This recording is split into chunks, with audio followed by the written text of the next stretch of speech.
पेश आया एक क़यामत खेज वाक़या, जहां पर 5 साला सवेरा जो कि अपने घर के बाहर खेल रही थी और उसके बाद जब घर वालों को वापस मिली तो उसकी लाश वापस मिली, और लाश भी इस हालत में कि उसके जिस्म के तमाम अज़ा जो है वो निकाल लिए गए थे। अब ये कौन सा गिरोह ऐसा है जो इस तरह बच्चों को अगवा कर रहा है और बच्चों के जिस्म से उनके अज़ा निकाल रहा है। अमूमी तौर पर अगर देखा जाए तो हमारे बच्चे भी जो है घर के बाहर खेल रहे होते हैं, और माएँ इस बात की बड़ी तसल्ली रखती है कि घर के बाहर ही तो खेल रहे हैं, कुछ ही देर में आ जाएंगे। और वो जो 5 साला सवेरा है वो भी इसी तरह से अपने घर के बाहर बाकी बच्चों के साथ खेल रही थी, और माँ को इस बात की तसल्ली थी कि कुछ ही देर में वापस आ जाएगी। जब कुछ देर बाद सवेरा वापस नहीं आती तो माँ परेशान होती है और बाहर जाके देखती है कि कोई भी बच्चा गली में मौजूद नहीं है और ना ही उसकी बेटी सवेरा मौजूद है। अब परेशानी के आलम में इधर उधर भागती है, अपनी बेटी को ढूंढती है, लेकिन बेटी नहीं मिलती। बाकी के घर वाले, मोहल्लेदार सब मिलकर सवेरा को ढूंढने की कोशिश करते हैं, लेकिन सवेरा का कुछ पता नहीं लगता। फाइनली पुलिस को इत्तला दी जाती है और पुलिस को बताया जाता है कि इस गली में यहाँ पर वो बच्ची खेल रही थी और रोज की रूटीन के मुताबिक खेल रही थी। लेकिन आज इतनी देर गुजर जाने के बाद जब वो घर वापस नहीं आई तो हम लोगों को परेशानी हुई, जिस वजह से हम लोग चाहते हैं कि पुलिस हमारी मदद करे और सवेरा को ढूंढे। पुलिस ने भी अपनी तरफ से हर मुमकिन कोशिश की कि सवेरा को ढूंढा जाए। जो भी गली में कैमरास लगे हुए थे उनसे फुटेज निकलवाई गई। जब फुटेज सामने आई तो पता लगा कि सवेरा एक खातून के साथ जा रही है। अब वो खातून कौन है इस बारे में किसी को कोई इल्म नहीं है। वो सवेरा को किस तरह से बहला फुसलाकर अपने साथ लेकर जा रही है, क्या बहाना लगाकर जा रही है, इस बारे में भी किसी को कोई इल्म नहीं है। बस देखा गया तो सिर्फ इतना कि सवेरा एक खातून का हाथ पकड़कर उसके साथ चल पड़ी है।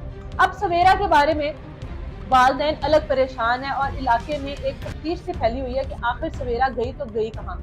अगले ही दिन पुलिस को गंदे नाले के पास से एक लाश मिलती है जो कि 5 साला बच्ची की होती है।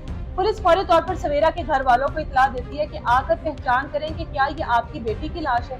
अब जब घर वाले पहुंचते हैं ये तो उनको अंदाजा हो जाता है कि ये उन्हीं की सवेरा है, लेकिन ये अंदाजा नहीं होता कि जिंदगी में कभी उन्होंने अपनी बेटी को इस हाल में देखना था। अब सवेरा के जिस्म से उसका दिल, उसके गुर्दे और उसका जिगर, तीनों चीजें निकाल ली जाती हैं। अब ये कौन से लोग हैं जिन्होंने एक बच्ची के ऊपर इतना बड़ा जुल्म किया, एक बच्ची के ऊपर इतना बड़ा जुल्म ढाया और उनके हाथ नहीं कांपे जब वो एक बच्ची का जिस्म काट कर उसमें से उसका दिल, उसके गुर्दे और उसका जिगर निकाल रहे होंगे। क्या करेंगे इन चीजों का, कहाँ पर बेचेंगे, किस चीज के लिए इस्तेमाल करेंगे। और ये कौन सा नया ग्रुप आया है जो कि अब बच्चों के इस तरह की चीजों को निकाल कर उनका इस्तेमाल कहाँ कहाँ करेगा, इस बारे में किसी को कोई इल्म नहीं है। उन माँ बाप के ऊपर जो क़यामत गुजरी है उसका अंदाजा घर बैठकर बात कर कर या उस चीज को महसूस कर कर कोई भी नहीं लगा सकता, जिन्होंने अपनी 5 साला बच्ची को जो कि घर के बाहर खेल रही थी और उसके बाद उन्होंने इस हाल में देखा कि बच्ची के जिस्म में जगह जगह काटे जाने के निशान हो और उसके अज़ा को निकाल लिया गया। वो माँ अपनी बेटी को उस हाल में देखकर जिस कर्ब से, जिस तकलीफ से गुजरी होगी उसका अंदाजा हम लोग चाह कर भी नहीं लगा सकते। अल्लाह से दुआ करनी चाहिए कि अल्लाह ताला हर वालिदैन को इस तरह की क़यामत से, इस तरह के बुरे वक्त से बचा के रखे।